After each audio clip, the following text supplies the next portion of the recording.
Shalom, selamat malam, Bapak Ibu yang dikasihi oleh Tuhan. Kembali kita bertemu dalam program Jesus Live, dan puji Tuhan, hari ini ada hal-hal yang Tuhan pasti akan nyatakan bagi kita semua berkaitan tentang mengenal Tuhan dalam diri kita. Puji Tuhan, mari sebelum kita belajar firman Tuhan, saya mengajak kita semuanya untuk berdoa. Mari kita berdoa. Kami mengucap syukur atas setiap kebaikan Tuhan yang begitu nyata dalam kehidupan kami. Hari ini kami rindu Tuhan, bahwa kami lebih mengenal Engkau lebih dalam lagi. Terima kasih karena kami boleh menjadi bagian daripada Tuhan. Tuhan yang bekerja di dalam diri kami, sehingga ketika kami mengerti itu betapa berharganya hidup kami. Terima kasih Tuhan, kami bangga memiliki Allah seperti Engkau, kami bangga memiliki Tuhan seperti Engkau. Malam hari ini mari Engkau mulai terjemahkan semua kebenaran pada kami semuanya, sehingga kami boleh mengerti kehendak Tuhan. Terima kasih, kami bersyukur di dalam nama Tuhan Yesus kami sudah berdoa. Amin. Ya, salam Bapak Ibu yang dikasihi oleh Tuhan. Kembali ini pada pertemuan yang kedua, kita akan berbicara tentang mengenal Tuhan dalam diri kita. Puji Tuhan, saya hanya mengingatkan dalam pertemuan pertama kemarin, saya sempat sampaikan bahwa sistem dunia membawa hidup manusia cenderung hanya mengejar pencapaian-pencapaian, hanya mengejar pengakuan, mengejar kesuksesan, dan lain-lain. Sebenarnya nggak ada yang salah sih dengan sebuah pencapaian, tetapi akan menjadi salah kalau itu ada unsur sistem dunianya. Kenapa? Karena saya ingatkan sekali lagi dalam Yeremia kemarin yang kita bahas, Yeremia pasal 9 ayat ke-23, saya akan baca, demikian bunyi firman Tuhan. Beginilah firman Tuhan, janganlah orang bijaksana bermegah karena kebijaksanaannya, janganlah orang kuat bermegah karena kekuatannya, janganlah orang kaya bermegah karena kekayaannya. Kata bermegah di dalam Yeremia pasal 9 ayat 23 tersebut menyiratkan satu tindakan yang membanggakan diri atau memuji diri sendiri. Dan bukankah itu yang dilakukan oleh kuasa kegelapan, Lucifer, bagaimana dia meninggikan dirinya dan akhirnya dia harus dibuang. Sistem dunia itu selalu membanding-bandingkan, selalu menganggap yang satu baik, yang satu jahat, dan membuat kita akhirnya mengalami semakin hari semakin mengalami kemerosotan dalam moral, dalam kerohanian, dan banyak hal. Tapi hari ini kita akan belajar lebih lagi bahwa Tuhan itu terus bekerja di dalam diri kita. Masih tetap yang pertemuan pertama kemarin saya sampaikan begini. Di dalam yang ayat ke-24-nya dikatakan begini, tetapi siapa yang mau bermegah, Yeremia pasal 9 ayat 24, tetapi siapa yang mau bermegah, baiklah bermegah karena berikut, bahwa ia memahami dan mengenal aku, bahwa akulah Tuhan yang menunjukkan kasih setia, keadilan, dan kebenaran di bumi. Sungguh semuanya itu kusukai, demikianlah firman Tuhan. Jadi Tuhan lebih menyukai yang namanya pengenalan. Dan kalau semakin kita mengenal Tuhan, Bapak Ibu yang dikasihi oleh Tuhan, kita semakin mengerti isi hati Tuhan, maka sesungguhnya kita akan mengenal bahwa diri kita ini luar biasa. Sempat saya sampaikan, ketika kita berhasil sekalipun, kita tidak akan pernah merasa bahwa keberhasilan itu karena kita. Kalau kita diberikan kepercayaan tertentu, kita diberikan jabatan, kita sadar semuanya itu karena Tuhan. Karena semuanya itu adalah kasih karunia Tuhan. Saat kita tahu bahwa Tuhan itu bekerja di dalam diri kita. Kemarin, dalam pertemuan sebelumnya saya sampaikan, kita belajar sama-sama tentang satu tokoh yang namanya Yeremia. Bagaimana Yeremia dipanggil oleh Tuhan. Ya, nggak usah dibuka, tapi saya hanya mengingatkan waktu itu saya sampaikan di Yeremia pasal yang pertama ayat yang keempat itu bagaimana suara Tuhan untuk Yeremia. Firman Tuhan datang kepadaku bunyinya. Bunyi firman Tuhan itu ada pada ayat yang kelima. Sempat saya sampaikan begitu. Ayat yang kelima ini berbicara tentang visi Tuhan, berbicara rencana Tuhan atas kehidupan Yeremia. Dan semuanya itu harus dipersiapkan, mempersiapkannya itu pada ayat yang keempat. Karena ayat keempat kemarin saya sampaikan ada perkataan bahwa firman Tuhan datang kepadaku bunyinya. Ya, itu berarti penuh perhatian kita perlu menyiapkan diri kita untuk satu kebenaran firman Tuhan. Dan ayat kelima berbicara tentang perkataan Tuhan selanjutnya kepada Yeremia. Ayat yang kelima itu tujuannya Tuhan, visi Tuhan. Dan keenam, Yeremia tahu kelemahan, tapi luar biasanya Yeremia tidak lari dari jalan-jalan Tuhan, tetap mau dengar suara Tuhan. Akibatnya Yeremia mau tetap dengar suara Tuhan, bahwa rencana Tuhan di ayat 5 itu digenapkan atas Yeremia. Puji Tuhan. Nah, hari ini kita akan lanjutkan sharing kita tentang mengenal Tuhan dalam diri kita ini.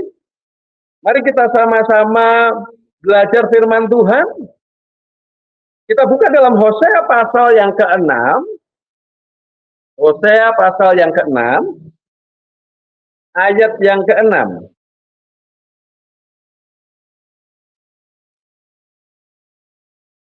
Saya ulangi, Hosea 6 ayat yang ke-6. Dalam kitab Hosea ini benar-benar meneguhkan apa yang kita sementara bahas dari pertemuan pertama dan pertemuan kedua kita kali ini. Saya akan baca demikian bunyi firman Tuhan, sebab aku menyukai kasih setia dan bukan korban sembelihan, dan menyukai pengenalan akan Allah lebih daripada korban-korban bakaran. Dalam terjemahan firman Allah yang hidup itu lebih jelas Bapak Ibu. Saya akan baca ya dalam terjemahan firman Allah yang hidup, demikian bunyi firman Tuhan. Aku tidak mengingini korban-korbanmu, aku mengingini kasihmu. Berikutnya, aku tidak mengingini persembahan-persembahanmu. Yang kuingini ialah agar kamu mengenal aku. Puji Tuhan. Luar biasa, ternyata di sini kita mengerti yang dimau Tuhan, yang diinginkan Tuhan bukan satu aktivitasnya. Kerinduan Tuhan kepada umatnya itu bukan soal aktivitasnya, bukan soal kegiatannya. Tapi kerinduannya Tuhan bahwa Tuhan mau bahwa kita melekat dengan Dia dan kita ngerti hati Tuhan. Yaitu dengan bahasa di situ katakan mengenal. Kata mengenal sebelumnya juga saya sampaikan bahwa mengenal itu bukan tahu, tapi mengenal itu lebih kepada pengalaman hidup dengan Tuhan. Dan saya percaya ketika kita memiliki pengalaman hidup dengan Tuhan, ada hal-hal yang Tuhan nyatakan dalam hidup kita membuat kita merasa bahwa Tuhan itu luar biasa dalam diri kita. Dan saya rindu untuk setiap kita tanpa terkecuali kita tetap benar-benar memberikan hidup, memberikan hati kita kepada Tuhan. Dan kita benar belajar untuk mengenal Tuhan. Bukan masalah, kemarin saya sampaikan bukan masalah seberapa kita kenal Tuhan, ya bukan masalah seberapanya, tapi kaitannya dengan ada enggak satu sikap hati kita mau datang kepada Tuhan. Jadi ternyata Tuhan lebih menyukai pertama-tama dari hati. Bapak Ibu yang dikasih oleh Tuhan, kalau orang mempersembahkan korban, kalau hanya itu sebagai satu kegiatan atau sebagai satu rutinitas, maka bisa jadi orang itu memberikan korbannya, tetapi sebenarnya hatinya enggak. Tapi beda, kalau orang memberikan hatinya, secara otomatis dia akan memberikan segalanya untuk Tuhan. Jadi yang pertama-tama yang Tuhan benar-benar rindukan itu adalah pengenalan. Pengenalan itu kaitannya tentang hati. Pengenalan itu kaitannya tentang cinta yang ada pada Tuhan, yang ada di dalam diri kita, itu kita persembahkan.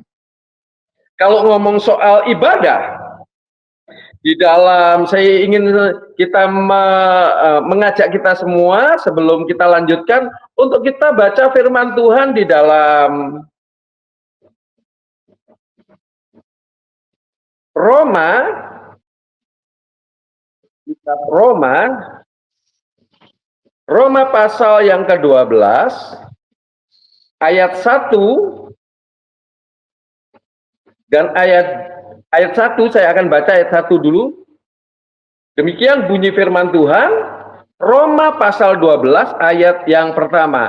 Karena itu saudara-saudara, demi kemurahan Allah aku menasihatkan kamu supaya kamu mempersembahkan tubuhmu sebagai persembahan yang hidup, yang kudus dan yang berkenan kepada Allah, itu adalah ibadahmu yang sejati.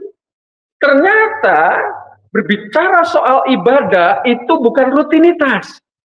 Berbicara soal ibadah itu adalah persembahan hidup kita kepada Tuhan. Saya sangat diberkati ketika saya membaca firman ini. Begitu luar biasanya Tuhan mengasihi kita.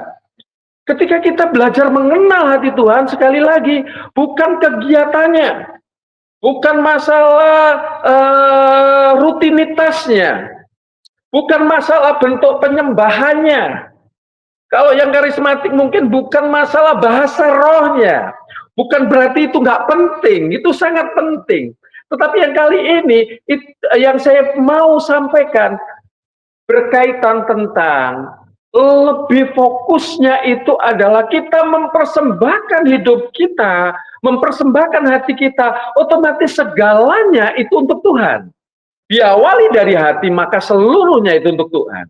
Tapi kalau kita melakukan aktivitasnya, rutinitasnya, maka Bapak Ibu yang dikasih oleh Tuhan, kalau hanya rutinitasnya yang kita persembahkan, berarti belum keseluruhan hidup kita. Tapi kalau kita mempersembahkan hati kita, maka seluruhnya. Dan di Roma mengatakan bahwa ibadah yang sejati itu ketika kita memberikan hidup kita. Lah kapan itu bisa terjadi? Kalau kita benar-benar sungguh-sungguh mengenal siapa itu Tuhan. Itu sebabnya kemarin sedikit saya singgung di dalam penyampaian saya yang pertama, Yohanes 3 ayat 16, kalau kita percaya kita diselamatkan. Tapi persoalannya kita percaya kita belum mati-mati. Hari ini saya percaya kepada Tuhan Yesus, hari ini saya mati, maka hari ini saya masuk surga karena layak untuk beroleh hidup kekal. Persoalannya hari ini saya percaya saya belum mati-mati. Jadi harus apa yang dilakukan? Ada hal yang harus dikerjakan. Makanya kemarin saya sampaikan, yaitu dalam 1 Yohanes 3 ayat 16, kita harus menyerahkan nyawa kita untuk saudara-saudara kita. Ini berbicara satu kehidupan kekristenan yang bisa membawa dampak bagi orang lain. Kalau kita sudah percaya Yesus itu adalah hal yang luar biasa, itu adalah anugerah yang terbesar, tapi tidak boleh berhenti hanya sekedar ya sudah percaya. Ya udah percaya Yesus itu Tuhan, titik sampai di situ. Tidak. Tapi kita harus semakin, pertemuan sebelumnya saya sampaikan, upgrade yang namanya pengenalan kita dengan Tuhan. Dan ketika kita terus bawa rasa pengenalan kita dengan Tuhan, lo ingin lebih tahu, kita semakin haus dan lapar akan firman Tuhan. Di situ kita akan mengerti Tuhan kita itu adalah Tuhan yang luar biasa. Dan dari situlah setahap demi setahap pribadi kita menjadi pribadi yang diubahkan. sehingga gambar Kristus itu semakin nyata dalam diri kita. Puji Tuhan. Kita kembali kepada Hosea tadi. Dalam Hosea tadi dikatakan, aku tidak mengingini kurban-kurbanmu. Berarti Tuhan nggak mengingini sebenarnya aktivitas-aktivitas. Bukan berarti korbannya nggak perlu, enggak. Tapi harus dimulai, aku mengingini kasihmu. Artinya mengingini itu pertama, yang dimau Tuhan dari hati dulu. Karena dari hati, berikutnya kita akan melakukan satu aktivitas yang penuh cinta. Satu rutinitas yang penuh cinta. Cinta kepada Tuhan, ini yang Tuhan mau. Saya rindu kita semuanya, untuk kita semakin mengerti, Tuhan itu luar biasa dalam diri kita. Mari kita sama-sama sekali lagi juga baca, kita buka dalam Yohanes pasal yang ke-17, ayat yang ketiga. Yohanes pasal yang ke-17, ayat yang ketiga. Sudah ketemu? Saya akan bacakan untuk Bapak Ibu sekaliannya. Demikian bunyi firman Tuhan, Yohanes 17 ayat yang ketiga. Inilah hidup yang kekal itu, yaitu bahwa mereka mengenal Engkau, satu-satunya Allah yang benar, dan mengenal Yesus Kristus yang telah Engkau utus. Bapak Ibu yang dikasihi oleh Tuhan, ketika saya baca firman ini, saya semakin diteguhkan, karena di situ dikatakan, inilah hidup yang kekal itu. Sementara di Yohanes 3 ayat 16 itu, hidup kekal itu kalau kita percaya Yesus. Kita percaya Yesus, maka kita memiliki hidup yang kekal. Tetapi di dalam Yohanes 17 ayat 3, inilah hidup yang kekal, yaitu bahwa mereka mengenal Engkau. Bapak Ibu, apa ya yang kita tarik kesimpulan dari dua ayat ini, antara Yohanes 3 ayat yang ke-16 dengan Yohanes 17 ayat 3? Kesimpulannya begini, bahwa pengenalan kita akan Tuhan tidak boleh berhenti. Pengenalan kita akan Tuhan harus setiap hari semakin lebih dalam lagi. Hari ini kita tahu mungkin baru beberapa, tapi ketika kita dengan cinta, dengan hati yang sungguh-sungguh mengasihi Tuhan, kita persembahkan hidup kita kepada Tuhan, maka kita akan dibawa lebih dalam lagi dan lebih dalam lagi. Saya tidak tahu Bapak Ibu, usia pengenalan akan Tuhan Bapak Ibu dengan yang lainnya pasti berbeda. Saya kurang tahu, ada yang mungkin ada yang 5 tahun, ada yang 10 tahun, ada yang sekian tahun. Tapi yang jelas, Bapak Ibu yang dikasihi oleh Tuhan, seberapa lama kita mengenal Tuhan itu nggak terlalu penting. Yang terpenting itu adalah apakah selalu ada rasa haus dan lapar akan kebenaran firman Tuhan. Apakah ada satu cinta kita kepada Tuhan? Karena ketika kita mengasihi Tuhan, maka kita akan terus memiliki hal yang ingin baru terus. Firman Tuhan yang ingin baru terus. Dan ini berkaitan bukan pengetahuan, tapi pengalaman hidup kita dengan Tuhan. Dalam Yohanes pasal 17 ayat 3 itu, dalam bahasa aslinya itu kata mengenal itu adalah ginosko. Ginosko itu secara harafiahnya itu yaitu mengenal atau mengetahui atau memahami. Ya, dalam bahasa aslinya itu ginosko, dalam bahasa aslinya, bahasa Yunaninya itu ginosko. Artinya kita mengenal. Tapi kalau kita ngobrol tentang mengenal itu dalam konteks ayat itu, kata ini Bapak Ibu yang dikasihi oleh Tuhan lebih kepada pengalaman atau hubungan yang dalam dan pribadi. Dalam dan pribadi, bukan sekedar pengetahuan intelektual. Karena kalau pengetahuan Bapak Ibu, hari ini saya sementara sharing firman Tuhan. Hari ini Bapak Ibu bisa browsing dan mungkin Bapak Ibu akan menemukan jawaban yang lebih bagus daripada apa yang saya sampaikan. Hari ini sementara saya menyampaikan firman Tuhan ini, sementara saya sharing firman, Bapak Ibu sementara tanya Mbah Google, Bapak Ibu sementara browsing-browsing, Bapak Ibu akan ketemu dengan firman-firman mungkin yang lebih tepat. Dan kita akan juga bisa mencari, sekarang ini sangat mudah mencari pembicara-pembicara, mencari penyampai-penyampai firman, hamba-hamba Tuhan yang diurapi, itu dengan mudahnya. Nggak salah dengan itu, dan sampai hari ini saya masih belajar dari hamba-hamba Tuhan yang diurapi oleh Tuhan. Tapi yang saya maksud, kalau itu hanya sekedar kita mendengar, hanya sekedar kita untuk kita ingin tahu, ya itu hanya sekedar menjadi pengetahuan. Itu bagian satu kegiatan, bagian satu rutinitas. Tapi yang dimau Tuhan bukan itu. Yang dimau Tuhan itu kita kenal. Yang dimau Tuhan itu kita ngerti hati Tuhan. Karena pada waktu itu, dalam kondisi apapun, dalam keadaan apapun, kita akan benar-benar mengasihi Tuhan lebih dari apapun juga.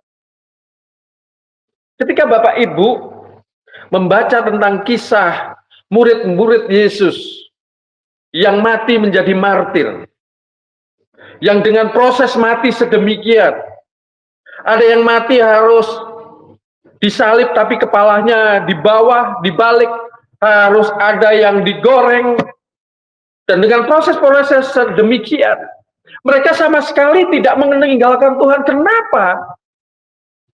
Karena mereka tahu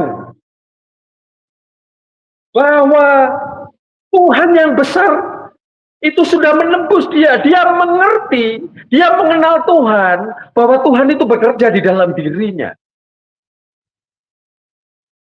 Pak, Bu, yang dikasihi oleh Tuhan. Kalau kita benar-benar memiliki pengalaman pribadi dengan Tuhan, benar-benar kita mengenal Tuhan, kita mungkin dibawa dalam keadaan-keadaan tertentu, kita dibawa dalam situasi-situasi yang sulit. Kadang-kala situasi-situasi ini membuat kita seakan-akan kita tidak bisa bergerak. Kita seakan-akan mendapat satu tekanan yang begitu berat. Tapi percayalah, kalau hati kita terarah kepada Tuhan, hati kita mengasihi Tuhan, maka sekali-kali kita tidak akan pernah meninggalkan Tuhan. Sekali-kali kita tidak akan pernah menyalahkan Tuhan.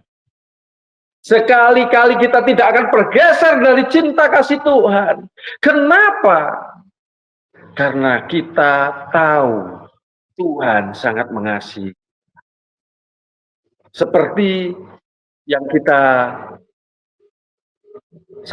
saya sampaikan di pertemuan yang sebelumnya tentang Yeremia.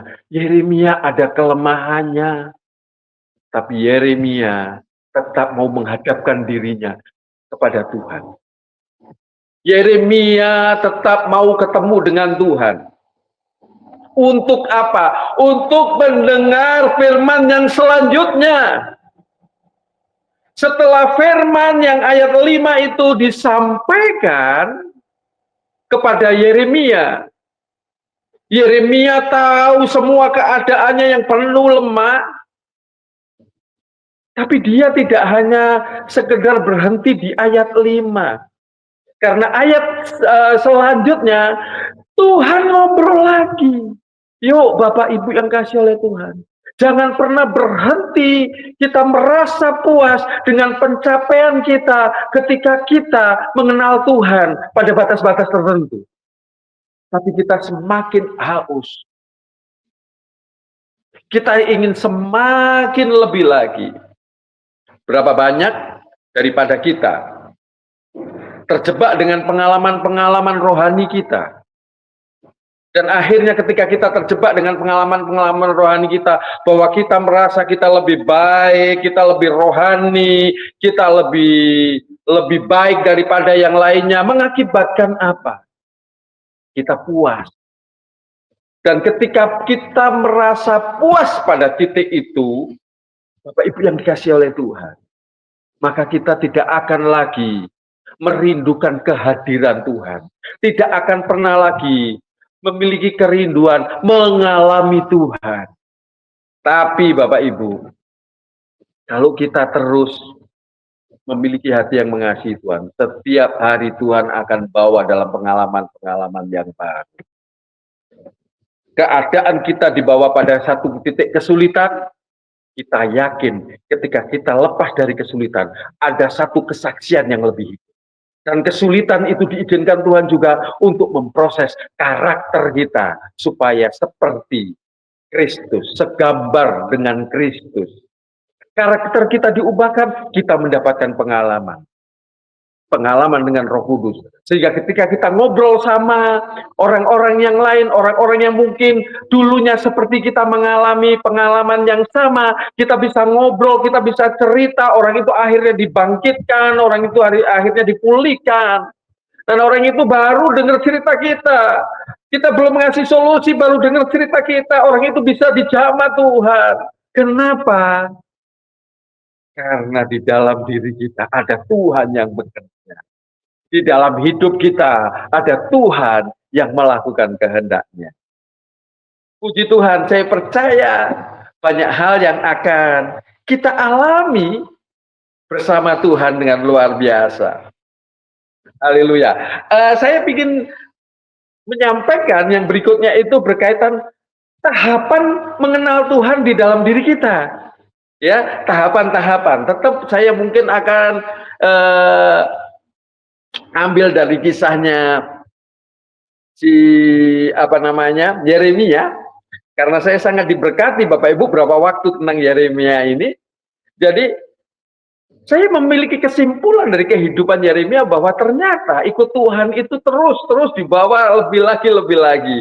Dan ada tahapan-tahapan yang akhirnya menurut saya itu sangat penting kita pelajari Bapak Ibu. Yang pertama yaitu tahapan perjumpaan. Ya, perjumpaan kita dengan Tuhan, ya. Tahapan perjumpaan ini penting. Bapak Ibu, nggak mungkin yang suami istri, keluarga yang sudah menikah, tidak mungkin Bapak Ibu tanpa kenal, nggak apalagi zaman sekarang, mungkin kalau zaman Siti Nurbaya boleh, nggak kenal terus dijodohin, tapi untuk zaman sekarang sepertinya jarang sekali. Kita nggak kenal pasangan kita, ya nggak kenal ya, terus tiba-tiba datang ketemu terus langsung menikah. Enggak, pasti ada tahapan-tahapan. Salah satunya adalah perjumpaan pertama. Ada lagu dunia mengatakan pandangan pertama. Jadi pandangan pertama kita kepada Tuhan itu menentukan perjumpaan kita dengan Tuhan. Ya, perjumpaan kita dengan Tuhan. Nah, banyak gereja-gereja Tuhan sekarang itu diisi dengan orang-orang yang mereka masuk gereja itu dengan mengalami perjumpaan dengan Tuhan. Perjumpaan apa? Perjumpaan mengenal Yesus itu sebagai Tuhan dan sebagai juru selamat. Oh, luar biasa sekali. Kalau saya kutip dari Yeremia lagi pasal yang pertama ini bagian ayat yang keempat lah. Ayat keempat, firman Tuhan datang kepadaku bunyinya, gitu kurang lebih seperti itu. Jadi perjumpaan ini adalah bagaimana kita pertama kenal Tuhan. Tahu Tuhan lah. Ada dari kita yang kenal Tuhan karena kita lahir sudah Kristen. Ya, kita lahir, begitu lahir karena orang tua Kristen kita akhirnya jadi Kristen. Atau mungkin kita menjadi Kristen bisa jadi karena mungkin kita kerja dengan orang, kita tadinya belum Kristen, kerja dengan orang Kristen, akhirnya karena orangnya baik, terus akhirnya kita boleh mengenal. kekristenan. Kita bisa mengenal Yesus sebagai Tuhan dan Juru Selamat. Itu bagian adalah perjumpaan. Setiap kita memiliki perjumpaan-perjumpaan yang beda-beda. Tapi yang jelas kita sepakat bahwa perjumpaan ini lebih menekankan, lebih percaya kepada Yesus sebagai Tuhan dan Juru Selamat. Tapi titik. Tidak ada pengalaman-pengalaman yang lain. Berapa hari yang lalu kebetulan saya mendengarkan firman Tuhan dari salah seorang hamba Tuhan, itu dia menyampaikan survei, ya, dia menyampaikan survei di salah satu negara maju, ya, dikatakan begini, 70% dari pelajar SMA yang sudah tamat terus mulai menempuh pendidikan yang lebih tinggi dan dia meninggalkan orang tuanya, 70% mereka pada akhirnya tidak datang lagi ke gereja. Jadi 70% dari mereka itu rata-rata orang yang sudah anak-anak muda yang meninggalkan orang tuanya, mulai belajar hidup sendiri, itu 70% mereka sudah tidak datang lagi ibadah di gereja. Kenapa seperti itu? Karena sekarang banyak orang-orang mungkin ya kenal Tuhan karena orang tua. Mereka memiliki perjumpaan, dia diajarkan dari kecil, dia diajarkan tentang bagaimana percaya Tuhan. Gak ada yang salah dengan itu. Menurut saya orang tuanya luar biasa. Tapi kekristenan tidak bisa berhenti sampai di situ. Kekristenan itu harus kita sampai benar-benar mengenal, tidak hanya pada sampai perjumpaan. Bahkan saya tertarik sekali dengan hamba Tuhan ini menyampaikan, dia sampaikan gini, dari 10 orang, 8 orang itu tiap minggu yang pergi ke gereja, yang 8 itu mereka tidak merasakan hadirat Tuhan. Dengan kata lain apa Bapak Ibu? Dengan kata lain, aktivitas kegiatan rohani itu juga sebenarnya tidak membawa kita untuk semakin kita dekat dengan Tuhan. Saya sedikit hati-hati ngomong di sini, jangan sampai salah mengerti Bapak Ibu. Saya ulangi, ternyata Bapak Ibu, ibadah tidak membawa kita mengenal Tuhan. Aktivitas dan rutinitas rohani kita tidak menjamin pengenalan kita akan Tuhan. Tapi, Bapak Ibu, kehidupan kita yang kita berikan hidup dan hati kita kepada Tuhan, inilah yang menjamin Bapak Ibu. Kalau mau ditanya Bapak Ibu, secara jujur, tidak semuanya orang yang di dalam gereja itu mengenal Tuhan. Tetapi kalau orang sudah mengenal gereja, mengenal Tuhan maksud saya, pasti dia akan ke gereja. Jadi saya juga harus sedikit bentengi dengan penyampaian saya ini, jangan sampai salah mengerti. Ada beberapa orang yang ngomong begini, ya saya sudah nggak perlu ke gereja lagi, yang penting saya doa pribadi, yang penting saya dekat dengan Tuhan. Itu juga salah Bapak Ibu. Yang benar itu adalah pertama-tama kita itu mengenal Tuhan terlebih dahulu, baru melakukan aktivitas atau kegiatan-kegiatannya. Jadi Bapak Ibu yang dikasihi oleh Tuhan, kita perlu mengenal Tuhan. Dalam Yohanes pasal 4 ayat 22, di situ dikatakan, ini berbicara tentang perempuan Samaria dan berkomunikasi dengan Yesus pada waktu itu. Yohanes 4 ayat 22 mengatakan begini, kamu menyembah apa yang tidak kamu kenal? Kami menyembah apa yang kami kenal. Sebab keselamatan datang dari bangsa Yahudi. Perhatikan di situ, kamu menyembah apa yang tidak kamu kenal. Kami menyembah apa yang kami kenal. Lalu ternyata Bapak Ibu, banyak orang menyembah Tuhan, menyembah Tuhannya yang tidak dia kenal. Kenapa? Karena kekristenan hanya rutinitas. Karena kekristenan hanya soal masuk gedung gereja. Kekristenan bukan gaya hidup, kekristenan bukan karakter yang diubahkan, kekristenan bukan perjumpaan dia dengan Tuhan sebagai Tuhan dan juru selamat pribadi. Bukan Yesus yang selalu bersama-sama dengan dia. Tapi kekristenan suatu kewajiban untuk memenuhi kegiatan rutinitas agamawi. Akhirnya apa yang terjadi Bapak Ibu? Banyak orang sudah datang ke gereja. Banyak orang yang pada waktu datang ke gereja mereka sudah menangis, mereka dijamah Tuhan katanya. Tapi ketika kembali mereka nggak memiliki kehidupan yang diubahkan. Kenapa hidup mereka nggak diubahkan?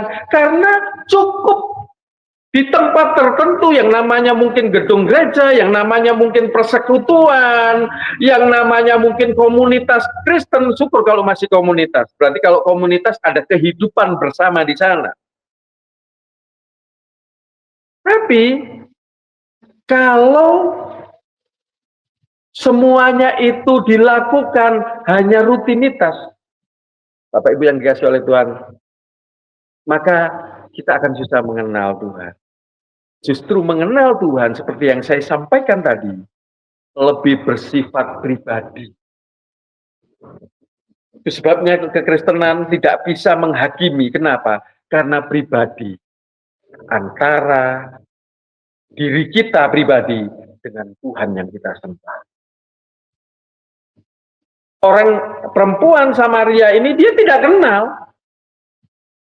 Tidak kenal Tuhannya yang dia sembah, dia melakukan semua aktivitas rutinitas rohani, tapi dia tidak kenal. Dan secara jujur berapa banyak dari anak-anak Tuhan yang mengaku dirinya Kristen, mereka itu datang ke gereja, tapi mereka nggak ngerti jati diri mereka. Mereka hanya melakukan kegiatan-kegiatan rutinitas tanpa ketemu Tuhan.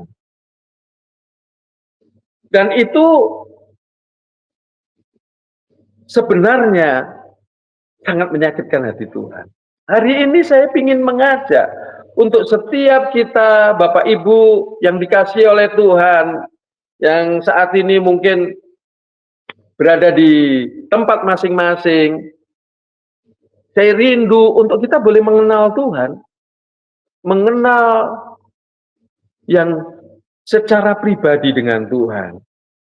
Karena Bapak Ibu, ada satu namanya jebakan di level yang namanya berjumpa ini Bapak Ibu. Jebakannya itu adalah pengetahuan tanpa pengalaman. Yang tadi awal saya sampaikan ya, kita lebih banyak tahu, kita lebih banyak belajar. Semakin banyak ibadah, kita pengetahuan kita semakin banyak. Maksudnya ibadah itu datang ke gereja.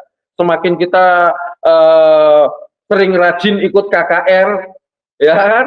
Nanti pengetahuan kita semakin bertambah Bapak Ibu. Kita mengenal pendeta A, kita mengenal hamba Tuhan B, hamba Tuhan C. Nggak salah. Mereka adalah orang-orang pilihan Tuhan yang diurapi oleh Tuhan. Sekali lagi nggak salah. Tapi yang salah kalau itu menjadi pengetahuan kita akhirnya. Berapa banyak kita sendiri sebagai umat Tuhan kadang-kala kita mengotak-ngotakkan hamba Tuhan. Yang ini diurapi, yang ini nggak diurapi. Seakan-akan kita lebih mengerti daripada Tuhan. Kita lebih sukanya itu adalah membandingkan, kembali lagi, dalam kerohanian pun, kalau kita nggak upgrade pengenalan kita dengan Tuhan, mengakibatkan sistem dunia masuk. Berapa banyak terjadi pada umat Tuhan, kadangkala mungkin dia masuk gedung gereja, Dia lihat dulu hamba Tuhannya siapa, pendetanya siapa. Dia datang dengan rasa pingin diberkati. Dia datang dengan rasa pingin disembuhkan. Apakah salah? Enggak salah, sekali lagi enggak salah dengan itu. Tapi yang salah ketika kita itu hanya mencari kebutuhan kita. Dan pada waktu itu percayalah, kalau kita sampai di situ, maka sistem dunia akan masuk, akan ada membandingkan, dan yang ini baik dan yang ini. Dan pada waktu itu, kita akan mengalami kemerosotan, Bapak Ibu. Pengetahuan kita bertambah, pengetahuan intelektual kita yang rohani bertambah, tapi sesungguhnya pengenalan kita dengan Tuhan semakin buruk. Tapi kalau kita benar-benar lebih lagi membawa hidup kita kepada Tuhan setiap harinya. Bapak Ibu, siapapun yang menyampaikan kebenaran firman Tuhan, kita akan diberkati oleh Tuhan. Bahkan si pemazmur di dalam Mazmur 121 kalau nggak salah dikatakan begini, mataku melayang ke gunung-gunung, dari manakah datangnya pertolonganku. Ini berbicara apa, Bapak Ibu? Sebatas mata kita memandang, di situ Tuhan dapat berbicara. Artinya kita melihat apa saja ketika hidup kita ini mencintai Tuhan, maka semuanya Tuhan dapat berbicara. Segala sesuatu yang terjadi dalam diri kita seizin Tuhan. Dan ketika kita mengasihi Tuhan akan mendatangkan kebaikan. Segala sesuatu yang terjadi di dalam diri kita seizin Tuhan. Untuk yang mengasihi Tuhan, itu akan mendatangkan kebaikan. Tapi untuk orang yang tidak mengasihi Tuhan, segala sesuatu itu pasti lebih tepatnya kalau baik itu dari aku.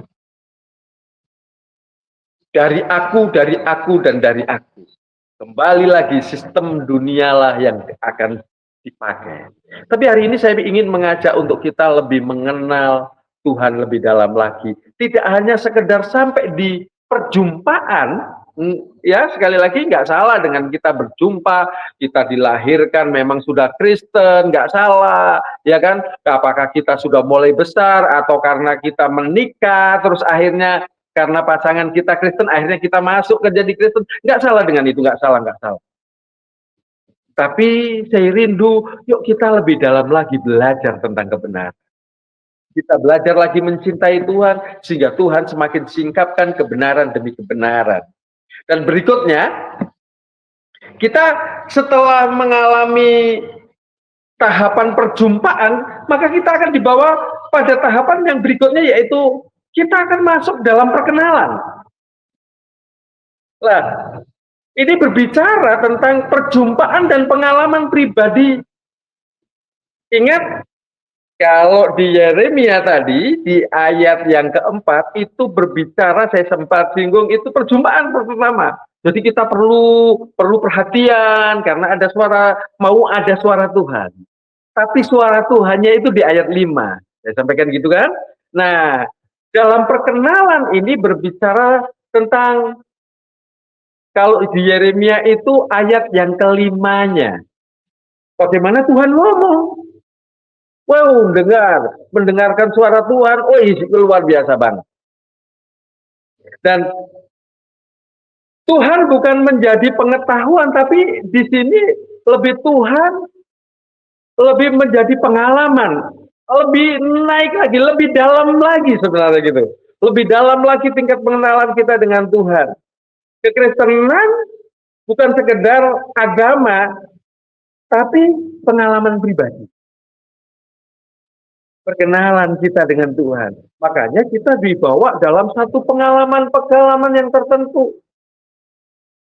Mungkin ada orang yang memiliki pengalamannya, kalau Samuel di Samuel yang di Alkitab maksud saya, ketika dia masih kecil, ketika dia tinggal di bait Allah, waktu itu dengar suara Tuhan memanggil, Samuel, Samuel.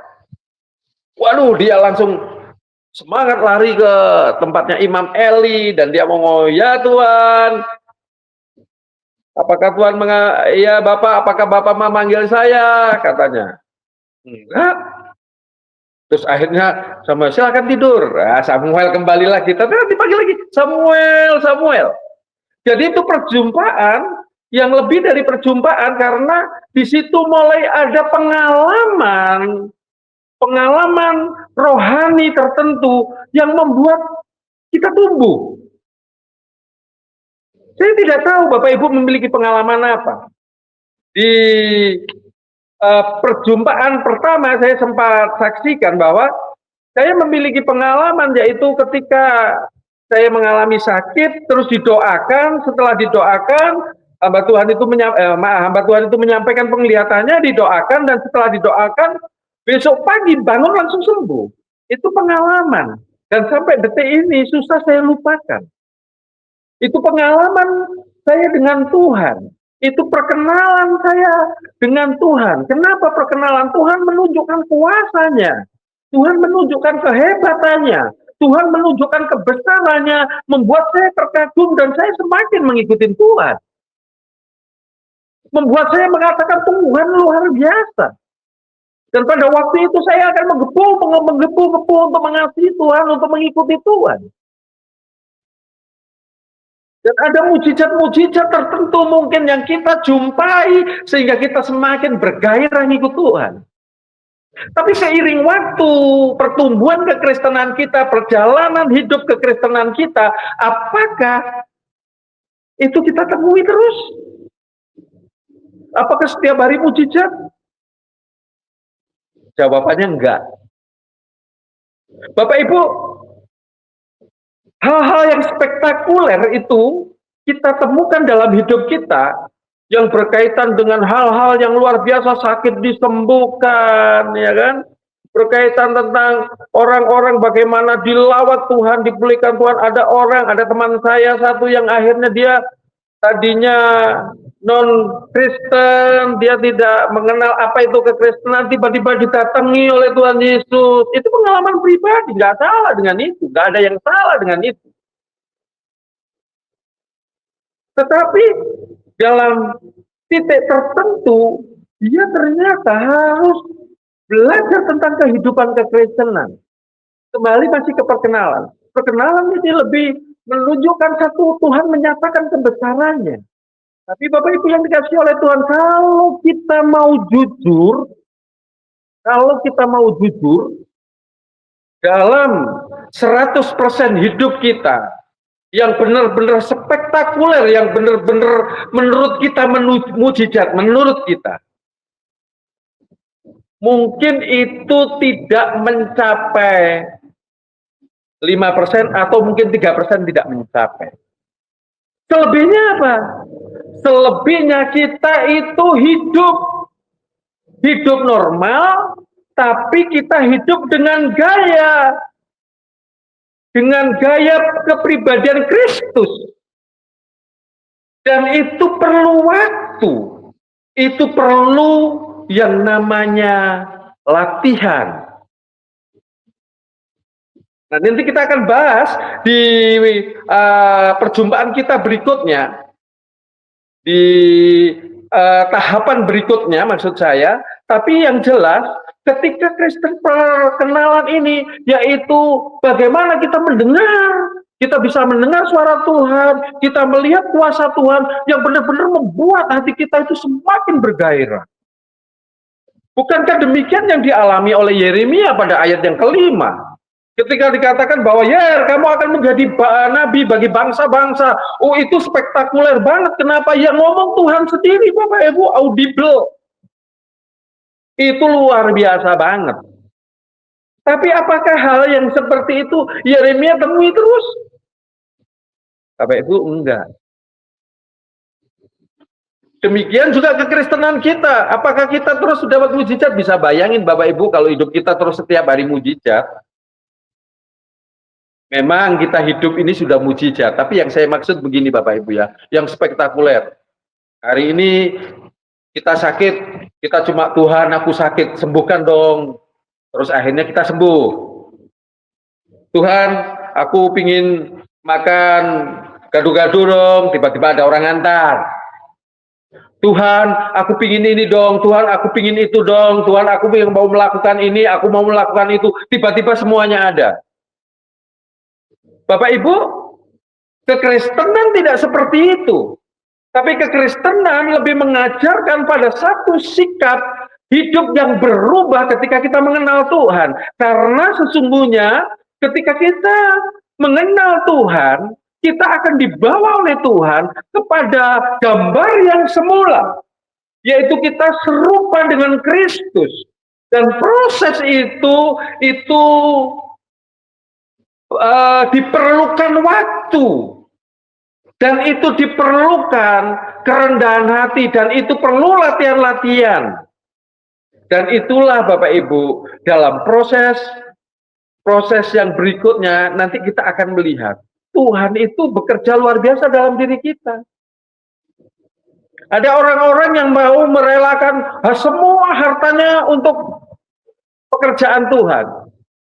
Ada orang-orang tertentu bahkan memberikan hidupnya sepenuhnya untuk Tuhan. Ada orang-orang tertentu bahkan memberikan semua yang dia punya untuk Tuhan. Kenapa ada orang-orang seperti itu? Adanya orang-orang seperti itu karena mereka bertumbuh dalam pengalamannya dengan Tuhan. Tidak hanya sampai batas atau tahapan berjumpa dengan Tuhan, tidak sampai di situ, tapi dia kenal, perkenalan. Tuhan nunjukkan, perkenalan, Tuhan menunjukkan jati diri Tuhan. Tuhan hebat, Tuhan luar biasa. Dan itu dialami oleh Yeremia juga. Nah, saya percaya kita juga harus mengalami itu Bapak Ibu. Itu adalah proses yang luar biasa. Dan saya percaya kalau kita semakin mengenal kehebatan Tuhan, kita akan dibawa dalam pengalaman-pengalaman yang baru dengan Tuhan. Saya rindu bahwa kita semakin hari semakin dalam mengenal Tuhan. Ya, puji Tuhan saya rindu bahwa malam hari ini setiap kita tanpa terkecuali siapa saja, kita memiliki pengalaman melihat kehebatannya Tuhan. Dalam Mazmur 150 itu, saya akan baca sebentar Mazmur 150 sebelum saya akhiri untuk malam ini ya. Saya akan baca pada Mazmur pasal yang 150. Mazmur pasal yang 150. Oke, saya baca. Bapak Ibu, ayat yang pertama itu dikatakan, haleluya, pujilah Tuhan Allah dalam tempat kudusnya, pujilah dia dalam cakrawalanya yang kuat. Ayat yang kedua, pujilah dia karena segala keperkasaannya, pujilah dia sesuai dengan kebesarannya yang hebat. Ayat 1, 2 ini berbicara tentang perjumpaan pribadi si pemazmur dengan Tuhan. Coba perhatikan, karena di situ dikatakan pujilah dia karena segala keperkasaannya. Berarti kan melihat sesuatu yang hebat, Bapak Ibu. Ini perkenalan. Dan perkenalan itu membawa satu dampak, yaitu berikutnya di ayat yang ketiga sampai ke 5, ya kan? Ayat ketiga sampai 5 itu akhirnya dampaknya kalau kita mengenal keperkasaannya Tuhan, maka kita akan memuji Tuhan dengan seluruh potensi, ya, seluruh potensi yang ada di dalam diri kita. Kita akan bisa memberikan semua potensi kita. Jadi dalam perkenalan ini Bapak Ibu ya, dalam tahapan perkenalan ini, ketika kita kenal dengan kebesarannya Tuhan, dampaknya itu kita akan bisa memberikan semua potensi kita untuk Tuhan. Jadi saya percaya Bapak Ibu, hari ini kalau kita bisa mengenal Tuhan, berjumpa dengan Tuhan, sampai pada tahap perkenalan Tuhan menunjukkan dirinya, luar biasanya Bapak Ibu, refleks kita, kalau kita lihat Tuhan yang besar, kita akan memberikan semua hidup kita dengan segala potensinya. Apa yang kita bisa, itu kita persembahkan. Kita bisa pelayanan, kita akan melayani Tuhan. Kita bisa main musik, kita melayani Tuhan dengan permainan musik kita. Kita bisa menyanyi, kita akan melayani Tuhan dengan memuji Tuhan. Kita bisa melakukan hal-hal lahiriah apapun. Semuanya potensi kita untuk kepentingan Tuhan. Dan itu luar biasa. Tetapi kalau kita berhenti sampai di situ, maka akan ada yang namanya sistem dunia tadi, yang ini baik, yang ini nggak baik. Makanya di dalam gereja Tuhan, akhirnya banyak yang pelayan-pelayan Tuhan ngomong gini, kenapa harus pelayanan? Toh semuanya ini karena aku. Toh saya mengerjakan ini, mengerjakan itu, saya lakukan sendiri. Kenapa? Ketika kita berhenti sampai di perkenalan. Saya rindu untuk pertemuan berikutnya kita akan bahas lebih dalam lagi tahapan apa saja. Tapi hari ini sampai di tahapan perkenalan kita dengan Tuhan. Kita lihat kebesaran Tuhan, otomatis refleks kita akan memberikan daya kita, potensi kita untuk membuat kepentingan Tuhan. Tapi ingat hati-hati, kalau kita berhenti sampai di situ, kita akan merasa kita yang lebih hebat. Dan akhirnya membuat kita mengalami kesulitan. Kira-kira sampai di situ dulu Bapak Ibu yang dikasihi oleh Tuhan. Malam hari ini saya rindu apa yang saya sampaikan ini boleh memberkati kita semuanya. Dan saya rindu bahwa Yesus itu terus hidup di dalam diri kita. Dan Yesus itu terus bertumbuh di dalam diri kita. Tuhan Yesus memberkati. Saya ingin mengajak Bapak Ibu berdoa bersama, dan saya rindu bahwa setiap kita boleh mengalami Tuhan. Puji Tuhan, kita berdoa. Bapak, di dalam nama Tuhan Yesus hari ini, Tuhan melihat keadaan kami masing-masing Tuhan. Tuhan tahu keadaan kami hari ini, biarlah setiap kebenaran firman yang Tuhan sudah disampaikan oleh hamba-Mu Tuhan Yesus, tolong Tuhan saat ini di dalam nama Tuhan Yesus, terjemahkan dari kepada kami semuanya, sehingga tidak satupun firman itu yang pada akhirnya tercacat. Tetapi kami percaya kebenaran firman itu akan semakin diwahyukan dalam diri kami, tidak hanya sebatas pengetahuan, tetapi membuat kami semakin dalam untuk mengenal Tuhan, semakin mengerti kehendak Tuhan. Terima kasih Tuhan, Engkau baik bagi kami pada malam hari ini. Kami berdoa secara khusus untuk saudara-saudari kami yang ada di rumah. Kami berdoa untuk Bapak Ibu yang saat ini ada di rumah. Tuhan tolong mereka, Tuhan tahu keadaan mereka. Bahkan mungkin yang belum mengerti, yang hamba-Mu sampaikan hari ini, Tuhan tolong mereka. Kami rindu bahwa Tuhan menjadi pengalaman pribadi mereka. Tidak hanya sampai dalam mereka berjumpa dengan Tuhan, tapi berikutnya mereka juga memiliki perkenalan dengan Tuhan, mengalami perkenalan dengan Tuhan, melihat kebesaran Tuhan. Tuhan, hari ini kami rindu bahwa saat ini terjadi kuasa Tuhan atas seluruh umat-umat Tuhan di dalam nama Tuhan Yesus. Engkau melihat pergumulan setiap anak-anak-Mu yang saat ini mengikuti program ini Tuhan. Di dalam nama Tuhan Yesus Engkau menjamah. Tuhan, kami rindu, perkenalkan diri-Mu atas mereka. Mereka yang sakit, di dalam nama Tuhan Yesus mereka boleh mengalami kesembuhan.